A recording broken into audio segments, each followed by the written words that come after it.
होने जा रही है। साथ ही साथ वो तारीखों का लिस्ट भी आप देख पाएंगे जिन तारीखों में हमको सतर्क रहने की आवश्यकता भी रहेगी। क्या उपाय इस महीने हमको करने चाहिए, किस उपाय के माध्यम से इस महीने को हम सर्वश्रेष्ठ बना सकते हैं, सिर्फ एक उपाय आपको बताने भी जा रहे हैं। लेकिन इससे पहले आइए समझते हैं कि अगस्त 2025 में ग्रह गोचरों के आधार पर कैसा होगा आपका स्वास्थ्य, आपका धन, नौकरी, व्यापार, लाभ और भाग्योन्नति। सबसे पहले शुरुआत करते हैं हमारे स्वास्थ्य से।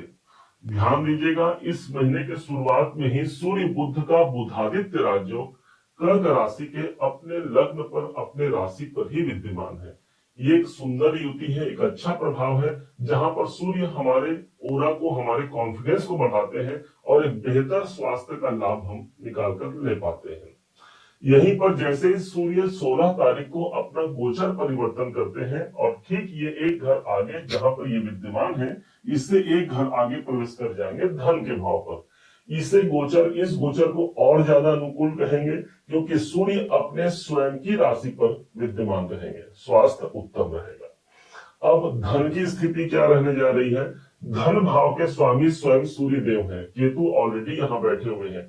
यदि पहले हमने कोई रुकावट, कोई बाधा देखा है धन में, या फिर जितना हमने काम किया वो धन हम तक नहीं पहुंच पाया, तो सूर्य पूरे एक साल बाद 16 अगस्त को धन भाव पर ही उपस्थित रहेंगे। ये हमारे आर्थिक दायरों को बढ़ाने वाला और आर्थिक लक्ष्य तक पहुंचाने वाला साबित होगा। अब सुख की स्थिति क्या रहने वाली है? सुख स्थान पर इस महीने के शुरुआत में ही चंद्रमा जैसा ग्रह विद्यमान है। इसके मन थोड़ा इस समय पर चंचल हो सकता है, मन इस समय पर भटक सकता है, उस पर नियंत्रण रखने की आवश्यकता भी रहेगी। सुख के स्वामी बनते हैं ये शुक्रेश बनते हैं, शुक्राचार्य जी बनते हैं, और शुक्र की स्थिति 12वें घर पर है। 20 तारीख के बाद शुक्र 12वें घर को छोड़ करके आपके अपने राशि पर ही उपस्थित हो जाएंगे।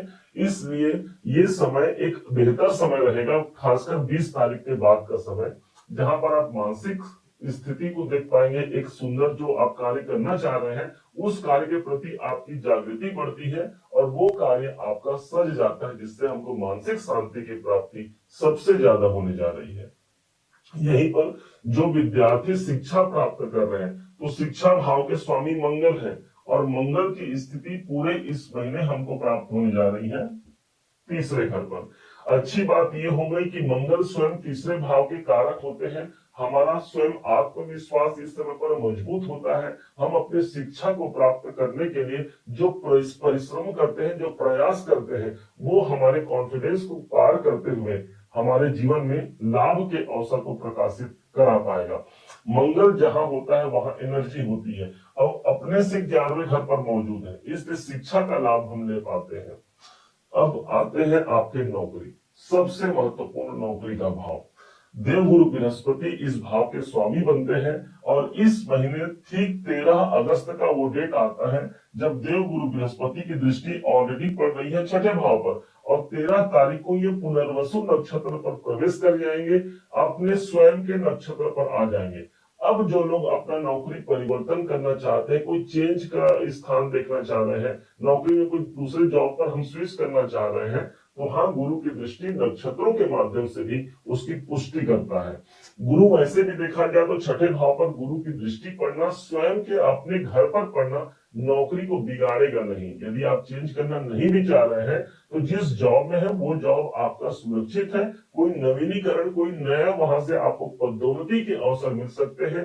13 अगस्त से लेकर के 5 दिसंबर तक का योग रहेगा जब तक देवगुरु बृहस्पति की दृष्टि नौकरी के घर पर विद्यमान रहेगी।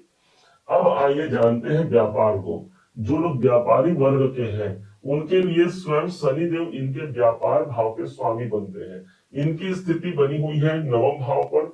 शनिदेव इस समय पर वक्री भी चल रहे हैं, तो यहाँ ऐसा नहीं कि व्यापार हमारा साथ नहीं दे रहा है, शनि वक्री चल रहे हैं, तो जो डील हमने छोड़ दिया था वो डील पुनः फिर से हमको प्राप्त हो सकता है। जो क्लाइंट हमसे चला गया था हो सकता है वो क्लाइंट फिर से इस समय पर आपसे जुड़ जाए और आपके व्यापार को एक प्रगति के मार्ग तक प्रकाशित करा पाए। जो लोग विवाह करना चाह रहे हैं, विवाह के दृष्टिकोण से भी उनके वैवाहिक जीवन के लिए भी एक महत्वपूर्ण समय रहेगा। शनि अभी वक्री चल रहे हैं और स्वयं इस भाव के जो मालिक शनि देव हैं वो जिस राशि पर बैठे, गुरु की राशि पर बैठे हैं, और गुरु अपने नक्षत्रों के द्वारा भी, अपनी दृष्टियों के द्वारा भी ठीक नवम भाव को ही प्रकाशित कर रहे हैं। अर्थात हमारा व्यापार एक अनुकूल परिस्थिति को प्राप्त करने जा रहा है। भाग्य की स्थिति, भाग्य भाव के स्वामी गुरु हैं, शनि स्वयं इस भाव पर ही वक्री हुए हैं। इसलिए हम अपने मेहनत से अपने भाग्य को साथ चाहते हैं तो भाग्य हमारा समर्थन करता है। कारण देव गुरु बृहस्पति 12वें घर पर बैठ करके अपना स्वयं के नक्षत्र पर होने के कारण भाग्य भाव ज्यादा जागृत हो गया ना भाई। और ऊपर से जब भी देव गुरु बृहस्पति एक ऐसे पोजीशन पर आते हैं, अपने स्वयं के नक्षत्र पर आते हैं, तो जो जो उनका घर है वो घर ज्यादा जागृत होगा। जैसे भाग्य का साथ तो मिल ही गया, साथ ही साथ इनके पास है 9 नंबर नौकरी, तो भाग्य और अपना जो मेहनत हम कर रहे हैं, इन दोनों का समावेश मिलता है और एक नए अंजाम को, एक नए परिणाम को पॉजिटिव रूप में हम ले पाते हैं। अब आइए जानते हैं कैरियर।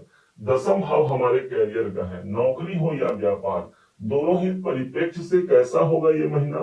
तो कैरियर भाव के स्वामी मंगल है। इस समय पर मंगल चल रहे हैं तीसरे भाव पर, जो कि हमारा स्वयं का कॉन्फिडेंस है। कैरियर भाव का स्वामी तीसरे भाव पर होने के कारण हमको यात्राएं अधिक करनी पड़ सकती है अपने काम काज को लेकर के।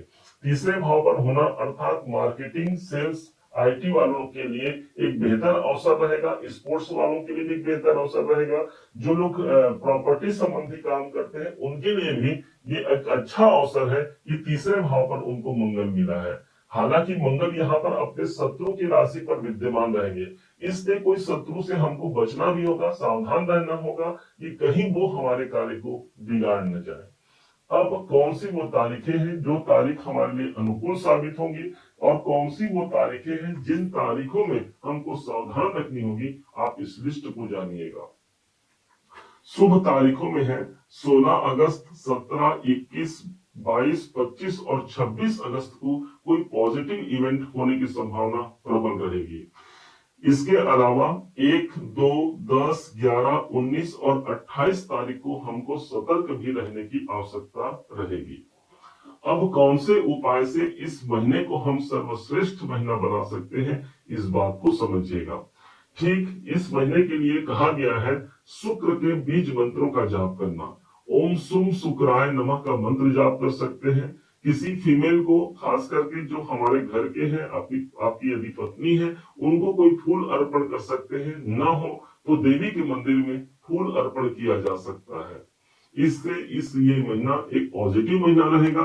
धन धान्य की वृद्धि ही नहीं बल्कि एक सुखद अवसर की प्राप्ति भी इस महीने होने जा रही है। उम्मीद है आप सबने इसे समझा, आप सबने इसे जाना है। यदि आपने इसे समझा है, जाना है, मेरे समझाने का प्रयास यदि आपको सार्थक लगा हो, मेरे समझाने का तरीका यदि आपको सार्थक लगा हो, तो हर बार की भांति इस बार भी अपना प्यार भरा लाइक और कमेंट करना कभी मत भूलिएगा। और हाँ, यदि अभी तक आपने चैनल को सब्सक्राइब नहीं किया है, सब्सक्राइब जरूर कीजिएगा। पुनः एक बार फिर आप सभी का दिवस बहुत मंगलमय हो, इन्हीं शुभकामनाओं के साथ। जय श्री राम।